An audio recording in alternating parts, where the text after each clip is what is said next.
Good morning, guys. It's 6 a.m. here at Dublin. Just woke up. We're heading down to breakfast because we're supposed to go down to breakfast. We're going to meet the bus. Our tour guide actually got the bus to meet us here and take us over to the first stop so we don't have to find our way over there. So we're going to go meet him, and then we're going to start our tour here in Dublin. It's supposed to be like an hour to an hour 45. I don't know the exact time to do every single stop. I know we're going to stop at the Guinness. We're going to stop at some of the museums. I'm so excited to see what we can see here in Dublin because we didn't get to spend that much time here the first day, so today's my day to explore. Let's see how much Guinness we can have today. Let's go.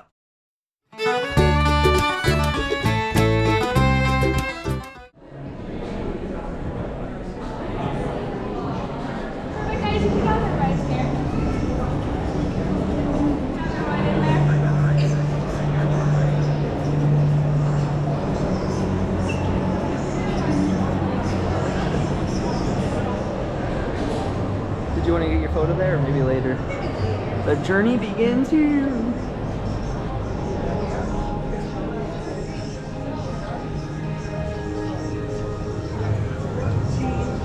.3 million pints to fill this glass.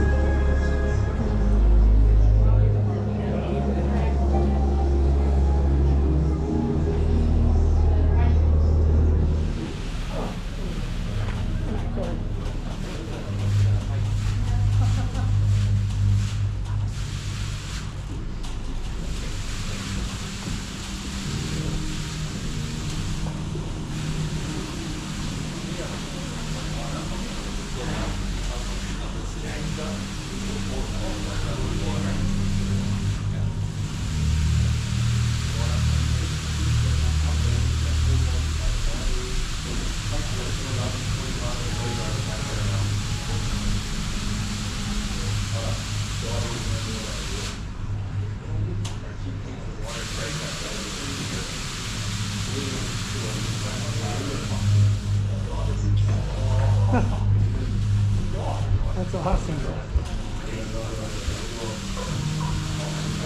59 if they're gonna please.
life in Dublin's liberties and beyond. The tapestry of Guinness's legacy at St James's Gate is interwoven with its profound impact on both people and place.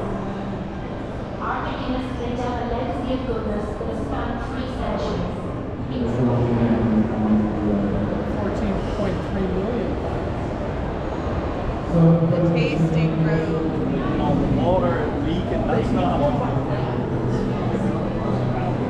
Breakfast cereal or biscuits. Then guys, directly behind that is our beer esters. This is the odd one out guys, due to the fact that it's not actually a physical ingredient, but more a byproduct of the fermentation process. For anyone who doesn't remember, this is when our yeast is added to our brew. So our beer esters is responsible for bringing body strength and volume to our beer. And during this process, it has the smell of toffee or caramel. That's what I smell. Yeah, very good. And then guys, over here we have our hops. You remember our hops from the ingredient section downstairs? This is our green vine life plant, grows up to about 15 feet in height. This is our natural preservative. It helps keep the beer fresher for longer, and it also provides the bitterness to our beer. So that bitter aftertaste you get from a Guinness comes from our hops. And our hops pod has a nice earthy, flower-like smell. And then last, but by no means yeast, see what I did there? Terrible. Is our roasted barley. Our roasted barley is a fan favourite due to the fact that we roast our own beans here on site, and we're one of the largest breweries in the world to do so, and at exactly 232 degrees, it brings that iconic colour to our Guinness. And this process is done in a very similar way to coffee, so you may have noticed guys that our roasted barley has a coffee-like smell, but with a hint of chocolate. So guys, all 4 of these aroma pods go into every pint of Guinness, no matter how big, or in today's case, how cute and adorably small. I think that deserves an aw. I see some very worried and disappointed faces, guys. Oops. Do not worry, this is not your free pint at the very end, okay? This is just a little free sample. So I invite you up to the bar, guys, but I have a few little rules. One, guys, if you're under the age of 18, I ask that you do not approach the bar. We all know the legal drinking age in Ireland is 18. Second rule, guys, we have a challenge 25 policy. This means if me or my colleagues think you look under 25, we may ask you for ID. Don't be offended if we ask you. Equally, guys, don't be offended if we don't ask you. And one last thing, guys, it's more of a promise. We're going to grab those samples, but we are not drinking our samples in here. Let's repeat that. We are not drinking our samples in here. We're going to go up, grab that sample, and head on into the next room where we're all going to become tasting experts. And in order to do that, you need to have a drink in your hand. So come on up, guys, grab that sample, and head on into the next room. Left or right hand side, doors are automatic. Thank you. Look at your big back easy and my dad was easy ring the bell.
You're going to pull all the way down.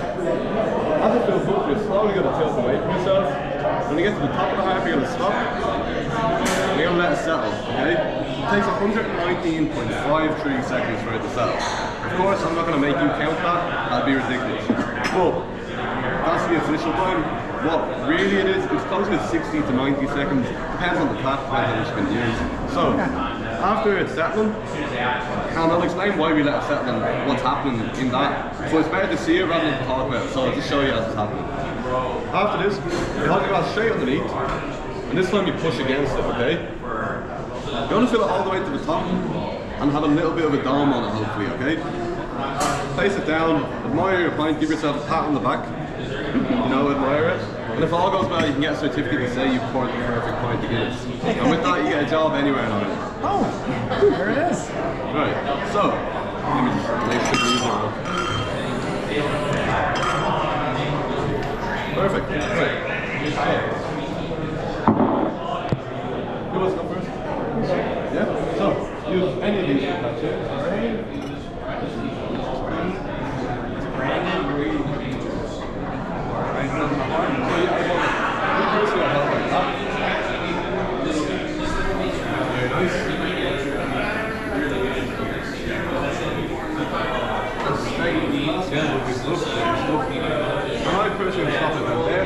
Place them on the scale up there and let it settle, okay? While we're waiting for yours to settle, you're going to pour yours. Okay? What's happening is that's going up and it's creating that creamy Guinness head, okay? That's known for, okay? All the bubbles going up to create that head. This is why we say you have to sip Guinness. It's always like a generous mouthful. Because if you sip on Guinness, you're just sipping nice and foam, you're not getting any of the chill flavor, right? You want to take a generous mouthful and hopefully be left with a Guinness moustache and see it all over there, okay? Once that is dark all the way through, that head will be a solid foundation. Okay, so it won't deteriorate, it's got strong retention. It's like a cappuccino or a latte. There you go, beautiful, yeah? Nice and down. Now, so we can see the gas, they're going to re-dig it again.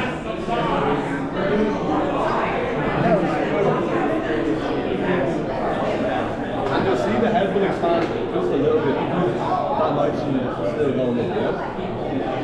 And if you're on top of yours now.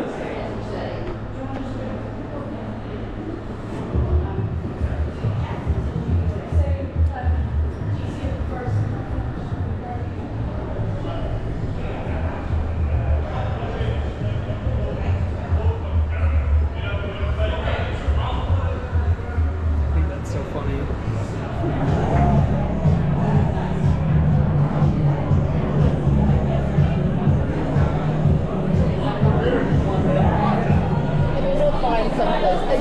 We should have paid for that. We could have got a free pint. So why don't we get off at 25? Listen, we'll get off at 25 rather than go all the way up. And then come walk down here.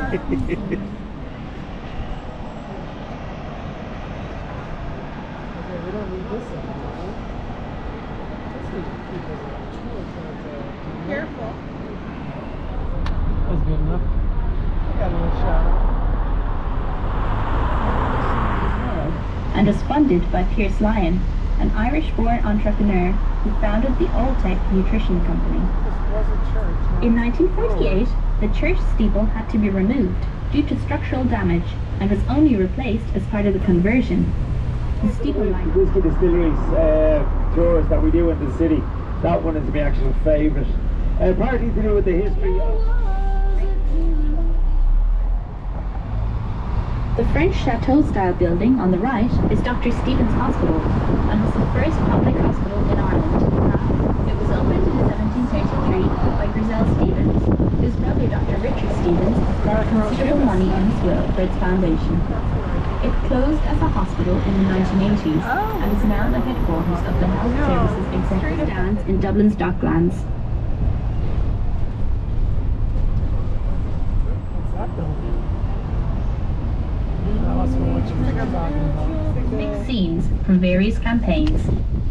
Arthur Wellesley, the Duke of Wellington, or Iron Duke as he was also known, was born in Ireland. The family home in Dublin was at the area known as the 9 Acres, where the polo grounds are located. The All-Ireland Polo Club was established in 1873 and is regarded as being one of the oldest polo clubs in the world. Polo was played here about 3 times a week during the summer months. The old Victorian pavilion that you can see was seriously damaged by fire in January 1987. However, the pavilion has since been restored to its original Victorian design, complete with elegant buildings and a drinking river. Phoenix Park is developed with its own 60-acre private park. As we drive around the roundabout, the entrance to the home of the Irish President is on the left. The house is called Ors an Uachtaráin, which means the President's residence. The lamps along the avenue are the... Today, Dublin Zoo stands on a 70-acre site and is home to over 600 animals. In 1919, a lion called Carbra, that was to become the movie studio MGM's trademark, was born in Dublin Zoo. This stop serves Dublin Zoo and Phoenix Park. Please note carefully the location of this stop at the second street lamp after the roundabout, just past the Wellington Testimonial. Please take your headphones and personal belongings with you.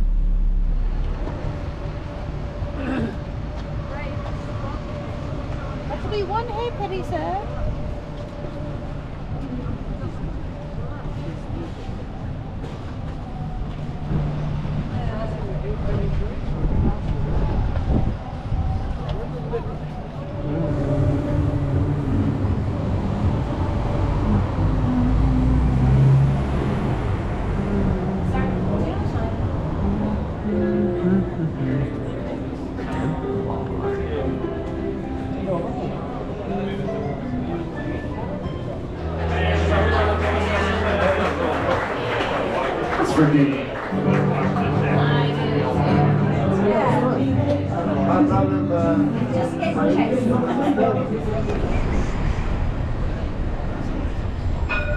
Superman's around that corner, but I don't feel like walking over there.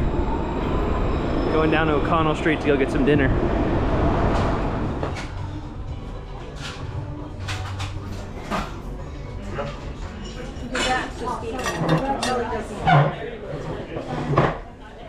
Hey guys, it's about 10:30 here now. We just finished our whole tour around Dublin. We got to go to all the stops. You saw us at the Guinness factory. I poured my own Guinness. How awesome was that?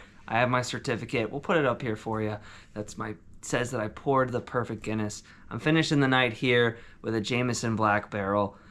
I'm exhausted. I can't wait to go to sleep. I can't wait to go home and see my cats.